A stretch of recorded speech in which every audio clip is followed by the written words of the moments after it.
마지막 영상입니다. 11번부터 이제 객관식 14번 그리고 서술형 문제까지 해설 영상입니다. 11번은 내분비샘과 호르몬에 대해서 묻는 문제였고 옳지 않은 것을 일단 쭉 골라보도록 할게요. 구체적인 내용은 어차피 뒤에서 강의로 나올 테니까 그것들 참고해 주시면 되겠고, 이거는 이제 문제에서 나온 개념들만 다루도록 하겠습니다. 뇌하수체는 목에 위치하지 않죠. 일단 여기서부터 틀렸고, 생장 호르몬을 분비한다. 요거는 맞습니다. 뇌하수체는 저희 아까 여기에서 항상성을 담당하는 간내 부분의 요 아래에 딸려있는 얘네들을 뇌하수체라고 하고요. 흔히 여기 중간에 있는 시상, 그리고 거기 아래에 있는 시상 하부, 그래서 이 시상하부랑 뇌하수체가 이제 호르몬 분비의 중추라고 말을 하게 됩니다. 그래서 뇌하수체는 목에 있지 않습니다. 그래서 기억은 틀렸고요. 니은 갑상샘은 세포호흡을 촉진시키는 호르몬을 분비를 합니다. 이 갑상샘은 이제 티록신이라고 해서 저희 몸에 세포 호흡을 촉진시키기 위해서 세포마다 있는 미토콘드리아라고 세포 호흡을 해주는 세포 소기관을 더 많이 생성하게 하는 그런 작용을 합니다. 그래서 갑상샘 맞고요. 이 갑상샘이 이제 목에 위치하는 호르몬 분비계고, 약간 나비넥타이처럼 생겨서 이렇게 되어 있습니다. 뒤에까지도 이렇게 약간 연결되어 있고요. 그리고 부시는 이건 맞죠? 부시는 혈당량을 조절하는 호르몬을 분비하지 않습니다. 사실 이것도 고등학교 가면은 좀 내용이 달라지는데, 아직까지 중학교 수준에서는 부신이 혈당량을 조절하지 않고, 혈당량을 조절하는 호르몬은 이제 이자에서 인슐린이나 이제 글루카곤 같은 애들이 혈당량을 조절합니다. 이 부신은 이제 저희 콩팥 위에 있는 살짝 모래섬처럼 쌓아져 있는 얘네들을 부신이라고 하는데, 여기에 있는 호르몬들은 저희가 흔히 아는 아드레날린 이런 애들을 분비를 하고, 그거 외에도 이제 무기질 코르티코이드나 당질 코르티코이드 등등 여러 가지 역할을 하고, 또 외부 학원 같은 데 가면은 부신만 알면 이제 뭐 호르몬 전체를 다 알 수 있다라고 하시는 분들도 있으니까 요것도 나중에 강의 들을 때 잘 알고 계시면 좋을 것 같아요. 그래서 디귿도 틀렸고, 리을 호르몬은 신경보다 자극 전달이 느립니다.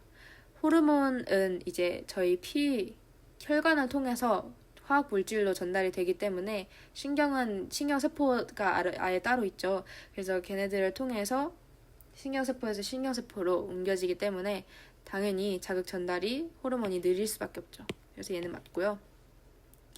그리고 미음, 호르몬이 양이 많으면 내분비샘의 기능을 억제시켜서 분비량을 줄이게 됩니다. 이것도 이제 나중에 뭐 기량작용이나 아니면 뭐 음성 피드백 이런 메커니즘들이 있는데, 이런 것들을 통해서 저희 몸이 딱 적절한 그 항상성을 유지할 수 있도록 합니다. 그래서 답은 기억 디귿 3번이었습니다. 그 다음은 세포 분열에 관한 문제고, 바로 풀어보자면 이제 가에서 나온 분열 과정을 순서대로 옳게 나열하라. 이 분열도 나중에 강의에서 보시면 일단 이렇게 이게 핵인데, 핵에서 염색사가 풀어진 상태로 시작을 합니다. 그래서 처음에는 B로 시작을 하고요. 그 다음에는 요 안에 있는 애들이 점점 이렇게 염색체 모양을 띠게 되고, 방추사가 더 길어지게 되는 C 그 다음으로 갑니다. 그 다음에는 요 핵 자체가 없어지고 요 염색체들끼리 이렇게 중앙에 나열을 하는 E가 되고요. 또 거기에서 여기에 있는 중심체들이 방추사 실을 잡아 당기면서 둘로 나눠지고, 그게 D 과정입니다. 그러고 나서 다시 이 핵이 생기고, 여기는 이제 여기서 보면은 세포벽이기 때문에 세포판이 생기고, 안에서부터 갈라지는 걸 보아서 식물세포 이렇게 되면서 그 세포벽까지 완벽히 분리가 되면 이게 마지막 과정입니다. 그래서 4번이고요. 가와 나를 비교한 것을 옳은 것. 여기에서 이제 알 수 있는 거는 여기는 한 번만 분열을 했죠. 여기는 2번 분열했습니다.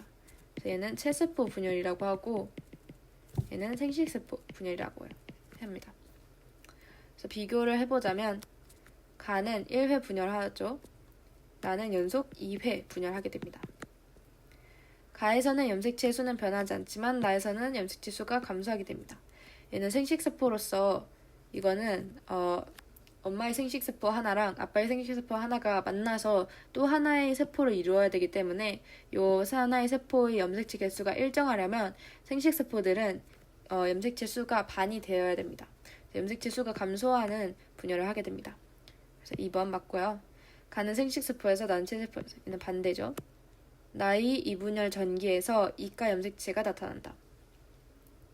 얘도 다 뒤에서 배우게 되는데 나는 1분열 전기에서 이가 염색체가 나타나게 됩니다. 이 이가 염색체라는 거는 원래는 이런 식으로 여기 이렇게 되어 있는 애들은 염색 분체라 하는데 염색 분체가 2개 붙어 있는 염색체 형태로 있는데 이 생식세포들은 이 염색체 하나가 이제 사이즈가 똑같은 상동 염색체라고 하나가 더 있어요. 얘네가 이렇게 붙습니다. 그래서 하나의 염색체가 되고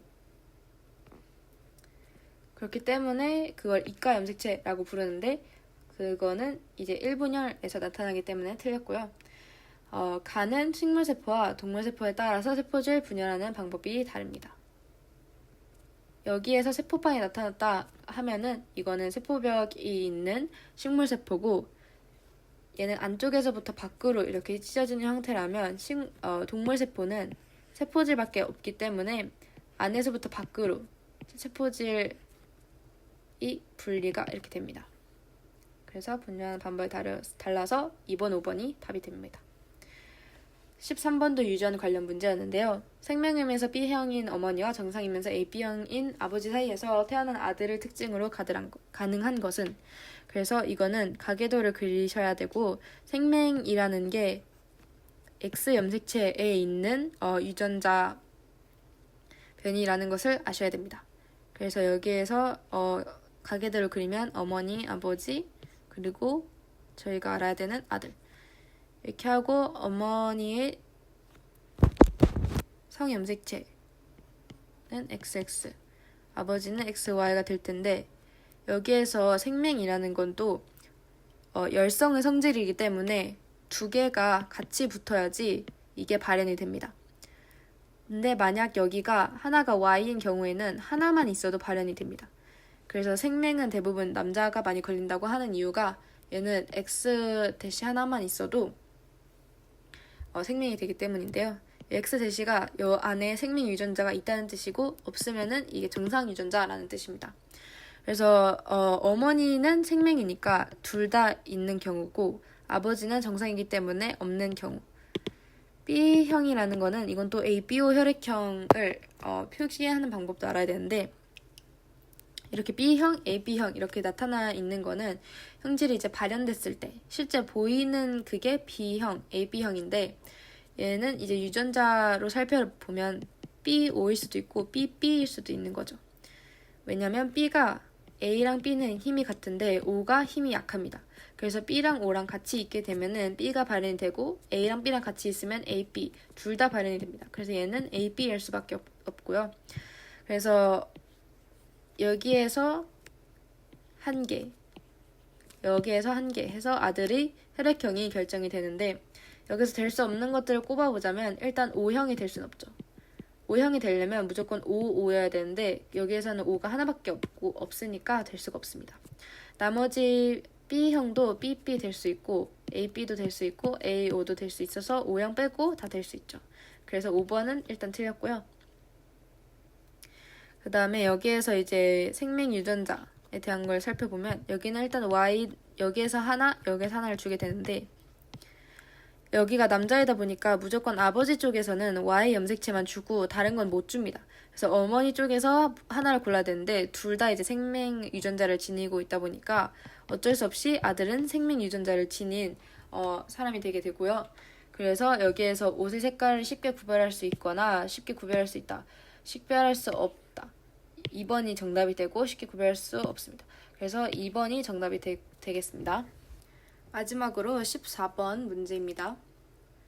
여기에서 나오는 건 맨델의 유전 법칙을 좀 아셔야 되는데 일단 14번에서 말하고 있는 상황을 좀 표현해 볼게요. 둥근 완두와 주름질 완두를 교배했는데 얘네들이 순정이래요. 이게 무슨 말이냐면 유전자형을 표기를 할 때 한 형질마다 두 개의 어떤 염색체가 있어요. 얘도 두 개의 염색체가 있고 근데 이 염색체에서 가지고 있는 유전자를 여기에 표시를 해주는 건데 순종이라는 거는 여기 둘의 유전자가 같다는 거예요. 얘도 같고. 근데 여기서 둥근 완두 유전자를 대문자 R이라고 한대요. 그럼 얘는 대문자 대문자. 얘는 소문자 소문자가 되고 얘네들이 교배를 했을 때 또 둥근 완두가 나왔으면 여기에서 하나를 줬기 때문에 무조건 대문자, 소문자 이렇게 되는데 둥근 애의 형질이 나온 걸 봐서 얘는 우열의 법칙을 따라서 R이 우성이라서 힘이 더 세서 스몰 r을 이기고 형질로 발현이 됐다라고 보시면 되고 자가수분을 했다는 거는 똑같은 애를 수분을 한 거예요. 이렇게 해서 또 자손을 봤더니 얘네들은 둥근 완두 3개, 주름진 완두 1개가 나왔대요. 이렇게 나온 애들의 경우에는 여러 가지 조합이 나올 수 있으니까 얘네들은 표를 그리는 게 가장 편해요. 여기서 대문자, 소문자, 대문자, 소문자 이렇게 해서 표현을 해주시면 되고 얘네들이 합해졌을 때 대문자, 대문자가 나오겠고 똑같이 하면은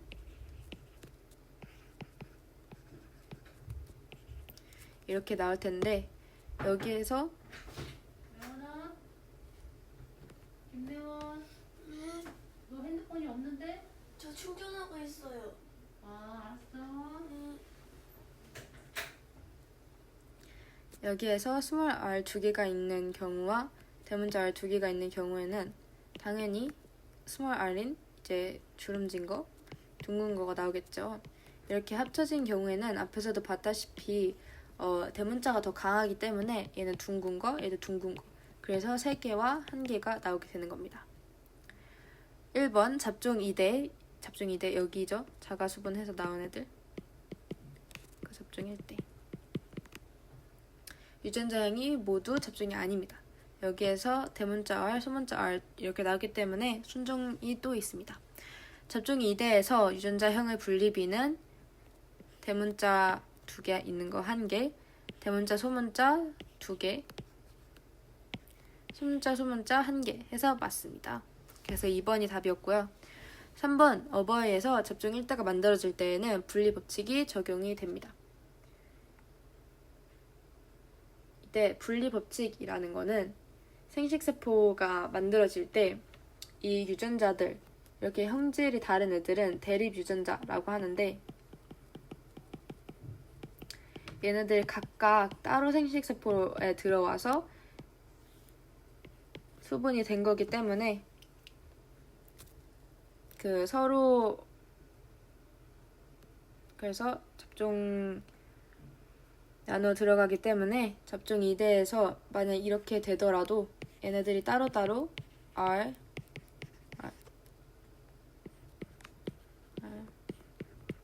이렇게 들어와서 그 다음에 이런 식으로 조합이 되었기 때문에 분리비가 일정하게 나오게 됩니다. 그래서 우성과 열성 맞춰서 나오게 되는 게 분리 법칙인데 당연히 처음부터 이제 적용이 되겠죠. 4번은 잡종 2대에서 주름진 완두가 다시 나타나는 것으로부터 독립법칙을 설명할 수 있다. 이 독립법칙이라는 것은 지금 여기 문제에서 주어진 상황으로부터는 알 수가 없는 건데 독립법칙은 만약 이거 외에도 얘는 이제 모양에 대한 형질이 하나인데 만약 여기 추가돼서 색에 대한 형질 얘는 주름졌냐 둥그냐 이건데 그냥 색에 대한 노란색이냐 초록색이냐 이것까지 형질에 포함시켰을 때 얘네들이 서로에게 영향을 안 가고 만약 노란색이 됐다고 해서 무조건 둥글진 않고 초록색이 됐다 해서 주름지진 않는 노란색은 이제 초록색 얘끼리 쌓아가지고 나오는 거고, 주름진 거는 둥근 것만 쌓아가지고 나오는 거. 이거를 이제 독립법칙이라고 하는데, 이거는 아직 요 상황에서는 형질 종류가 하나밖에 없기 때문에 설명할 수 없습니다. 잡종 1대처럼 대립 유전자의 구성이 다를 때 한 형질만 겉으로 나타나는 형상을 분리법칙이라 하지 않고, 얘는 이제 우열의 법칙이라 하죠. 그래서 답은 2번이 되겠습니다. 이제 서술형으로 넘어가면은 간단히 그냥 설명을 드리자면, 여기에서는 이제 인간과 장세균의 관계에 대해서 앞에서 나온 내용 그냥 얘기를 하면서 그냥 서로는 이제 상호 의존적이거나 또는 이제 상리공생처럼 서로를 도와주는 이런 관계이다 라고 하면은 맞게 해드렸고, 관계를 발전한 이유는 무슨 어떤 자기만의 이유를 들어서 이렇게 진화를 하게 되었고, 이런 식으로 해서 적자 생존을 할 수 있었다라는 내용이 있으면 맞게 했습니다. 그 다음에 이 NOD2의 작용과 해당 실험의 결과를 통해서 알 수 있는 수용체의 역할. 이때 이 수용체는 NOD의 역할에 대해서 말을 하라는 게 아니라 NOD의 작용은 앞에서 얘기를 하고, 요거는 그냥 진짜 일방적인 수용체라는 게 어떤 역할을 하는지에 대해서, 그래서 어떤 화학 물질이랑 결합을 해서 어떤 특정 반응을 일어나게 하거나, 그 화학 물질을 세포질에 이 수용체가 붙어 있어서 그 화학 물질을 들여보내게 하거나, 이런 식의 역할을 한다고 써야지 맞다고 했습니다.